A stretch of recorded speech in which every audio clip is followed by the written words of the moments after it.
Mr. President, this evening, President Biden will deliver his first address to Congress. I've been asked, I think as most members have, by the media, what do you expect to hear? What do you want to hear? Honestly, Mr. President, I'm interested to hear the direction the President will set in his speech. The President's inaugural address leaned heavily into the theme of unity and bipartisanship. But unity and bipartisanship have not been a distinguishing feature of the Biden presidency. The President's first major bill, a COVID relief bill, broke the streak of bipartisanship on COVID legislation, a streak that goes back to March of last year. Since that time, and we were the majority, we passed 5 bills, all of them with big bipartisan majorities.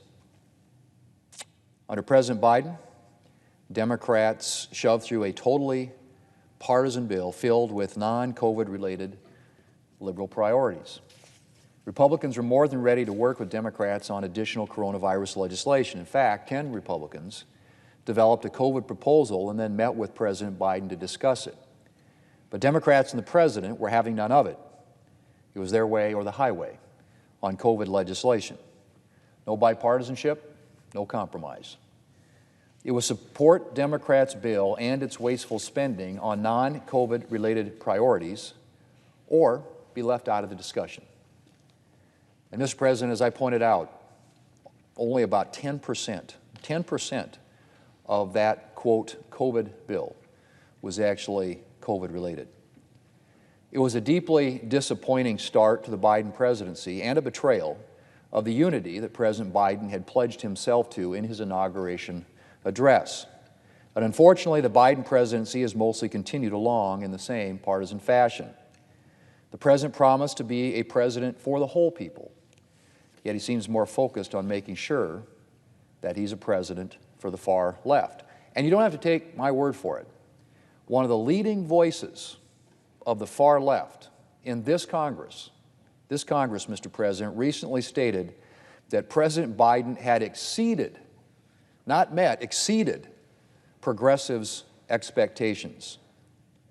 Well, Mr. President, between Democrats and the White House, the first 3 months of the Biden presidency have been a long stream of policies and proposals that seem to have come right from the progressives' playbook. Proposals for tax hikes, and more tax hikes, and still more tax hikes to pay for new government programs like the President's Green New Deal-esque Civilian Climate Corps, a sharp retreat from border security with a huge crisis going on at the border as a result, a bill that would place unprecedented restrictions on the free exercise of religion in the name of equality, legislation to dramatically revise our electoral system to secure Democrats' hold on power. And the list goes on. Once an ardent defender of America's core institutions, the President recently established a commission to explore the idea of court packing. Perhaps the most outrageously partisan and political proposal we've seen in this century. Mr. President, from the way Democrats are behaving, you would think that the American people had elected overwhelming Democrat majorities and a president with a reputation as a strong leftist. But of course, that isn't even close to being the case. We all know that. Democrats have a razor-thin majority in the Senate and an almost equally thin majority in the House of Representatives, where they lost a substantial number of seats. As for the presidency, while certainly a Democrat won the election, it's worth noting that the only candidate who could win the Democrat primary was a man historically regarded as a moderate. That's right. Even among primary Democrat voters, the Democrats' far-left liberal candidates did not fare so well. If there was any mandate in the election, it was a mandate for moderation, for compromise.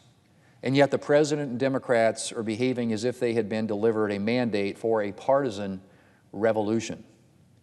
Mr. President, there has been one encouraging thing lately, and that is the fact that President Biden seems to actually be considering pursuing bipartisanship on an infrastructure package. He's had multiple meetings on infrastructure with Republican members of Congress, and while I'm still waiting just to see how committed Democrats are to achieving a bipartisan result, I am encouraged that the President is at least talking to Republican members. A bipartisan infrastructure proposal should be a slam dunk.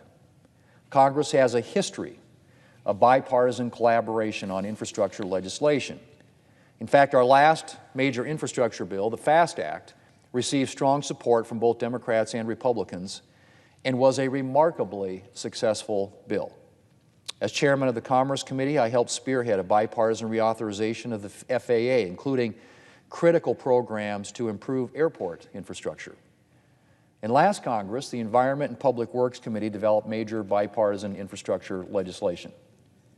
There is no good reason that we shouldn't reach bipartisan agreement on another substantial infrastructure bill. But it will require a commitment from Democrats and the President to real bipartisan work and a recognition that bipartisanship involves compromise and that no one side is going to get everything that its members want. Bipartisanship is not Democrats limiting Republicans to support Democrats, or I should say bipartisanship is not Democrats inviting Republicans to support Democrats' ideal bill. Bipartisanship is sitting down at the table, identifying what we agree on, and then working out a solution to our differences that involves both sides accepting compromises. So, Mr. President, I hope that tonight the President will go beyond empty talk about bipartisanship and make an actual, concrete commitment to achieving bipartisan results, starting with infrastructure legislation. I hope, although do not really expect, that he will move away from the policies and partisan priorities of the far left and toward a more moderate vision, more in keeping with the bringing Americas together that he spoke of in his inaugural address. But ultimately, Mr. President, what matters the most is not what the President will say tonight, but what he will do in the days and weeks to come. Will he finally deliver on that promise of unity that he spoke of in his inaugural address? Or will he continue to pursue the partisan path that progressives have laid out for him?